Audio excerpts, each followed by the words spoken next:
तरीके का सम्मेलन है? देखिए, बनारस हमारा घर है और बनारस में आ जाने का उद्देश्य हमारा है शिवपुर विधानसभा और अजगरा, 2 विधानसभाओं के कार्यकर्ता समीक्षा बैठक है। आगामी 2022 में सरकार बनाने के लिए पूरे उत्तर प्रदेश में हम संगठन जो कमी है उसको ठीक करने में लगे हैं। उसी उद्देश्य से हम इधर बनारस आए हैं। वर्तमान की सियासत की अगर बात करें तो ये ताज़ा तरीन बयान आया है मोहन भागवत का।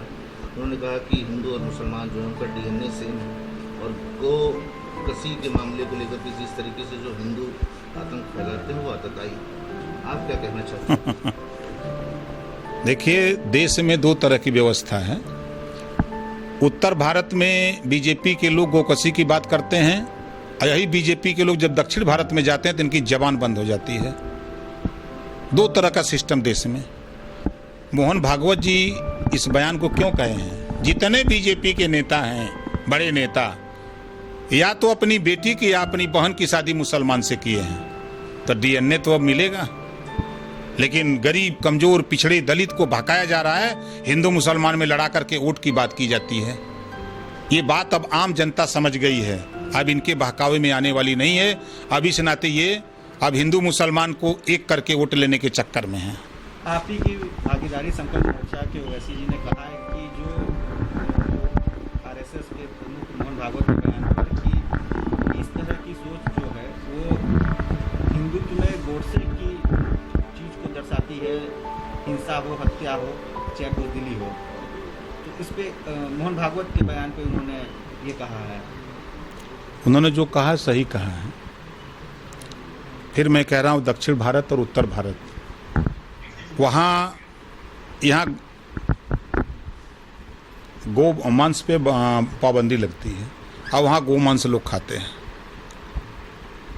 एक तरफ बीजेपी के नेता समाज को लड़ाने की बात करते हैं, दंगा कराते हैं, मार कराते हैं। दूसरी तरफ यही बीजेपी के नेता हिंदू मुसलमान की जब नफरत की बात आती है तो दंगे होते हैं। और तीसरी तरफ इन्हीं को देखिए कि ये वहीं जितने मुसलमानों के बड़े लीडर हैं, सब मुसलमानों के, बीजेपी के जितने बड़े नेता हैं सभी मुसलमानों के यहाँ उनके बेटों से शादी किए हैं।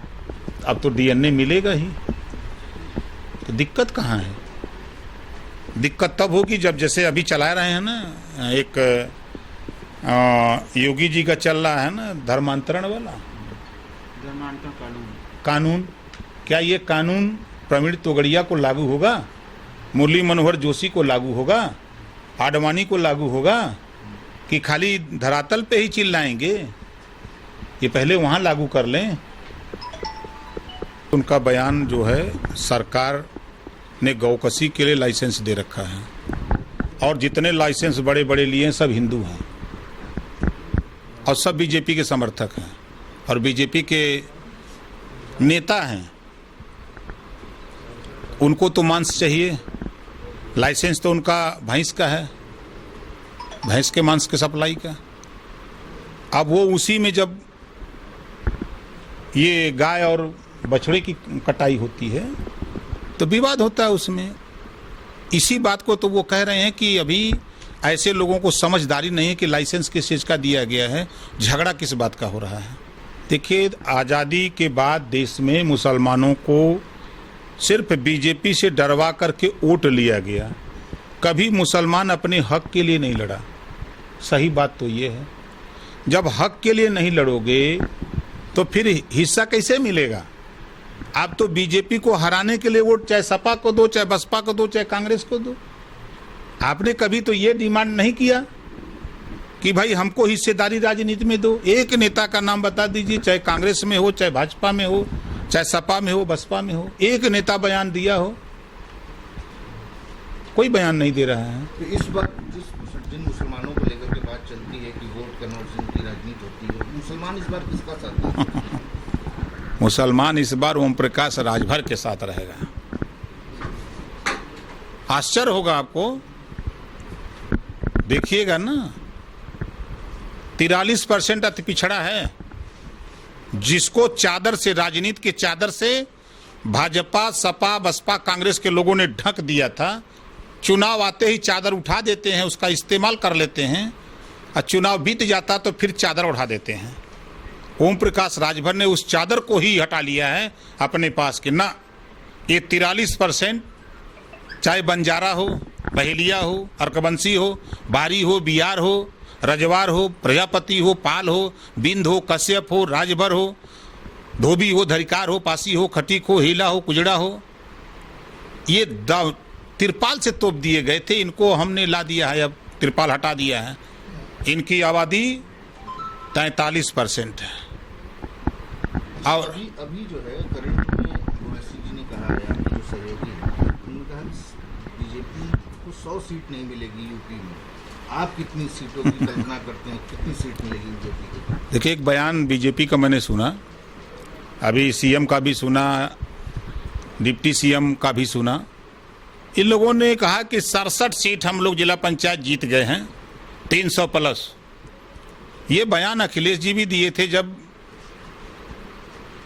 95 में, ये इसके पहले 2012 में जब पंचायत चुनाव हुआ था उनकी क्रीजिंग में, तो वो भी 68 सीट जीते थे। 300 प्लस है बता रहे थे। कहाँ चले आए? 48। यो 48 है पहिया, देख लीजिएगा ना। बहुत उछड़ रहे हैं ना। गुंडई, तानाशाही, प्रशासनिक अधिकारियों की मिली भगत और सरकार के इशारे पर सब तांडव करके ये जीते हैं। जनता कापी जांचेगी विधानसभा में, वो इनको देगी। 300 प्लस वो भी जीत रहे हैं, 300 प्लस ये भी।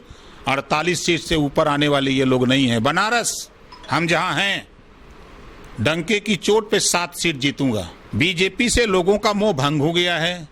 अब बीजेपी के पास सीबीआई गुजरातियों की मुट्ठी में है, ईडी गुजरातियों के मुट्ठी में है, आरबीआई गुजरातियों के मुट्ठी में है। वहां से पैसा निकालेंगे तो सब गुजरातियों के कब्जे में है। कहना है कि अखिलेश यादव से भी पूछताछ होगी रिवर फ्रंट कांग्रेस। अरे हमसे काहे नहीं पूछताछ करते हैं? दम हो तो हमसे करें। अब मर्द हो बीजेपी के लोग, तो बाबा साहब डॉक्टर अम्बेडकर ने संविधान में व्यवस्था दिया नार्को टेस्ट का। पहले ओम प्रकाश का, राजभर का करा लो, दूसरे नंबर पर करा दो योगी का, करा दो अखिलेश, मायावती का, मोदी का, सबका कराओ नार्को टेस्ट। क्या लगता है आपको, अगर हुआ सबका तो क्या आएगा?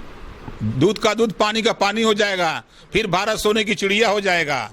जितने मंत्री, वर्तमान मंत्री, पूर्व मंत्री, जितने आईएएस और जितने पूर्व आईएएस हैं, सबका नार्को टेस्ट करा दीजिए। भारत फिर माला माल हो जाएगा, सोने की चिड़िया हो जाएगा। ये सब माल खाली चोरी हो रहा है। पता है, भगवान राम के नाम पर 2 करोड़ की जमीन खरीद रहे हैं, 5 मिनट में 18 करोड़ में बेच दिए। रुपया कहाँ गया? बीजेपी के खाते में। 20 लाख की जमीन 8 करोड़ में, रुपया कहाँ जा रहा है? बीजेपी के खाते में। तो ये बीजेपी भगवान के नाम पर भी लूट रही है। क्या करेंगे इतना पैसा? चुनाव कहाँ से लड़ेंगे? 900 कार्यालय बना रहे हैं, कहाँ से बनेगा? 9 करोड़ का कार्यालय दिल्ली में, 500 कार्यालय बन गए हैं इनके विभिन्न जिलों में, 400 निर्माणाधीन हैं।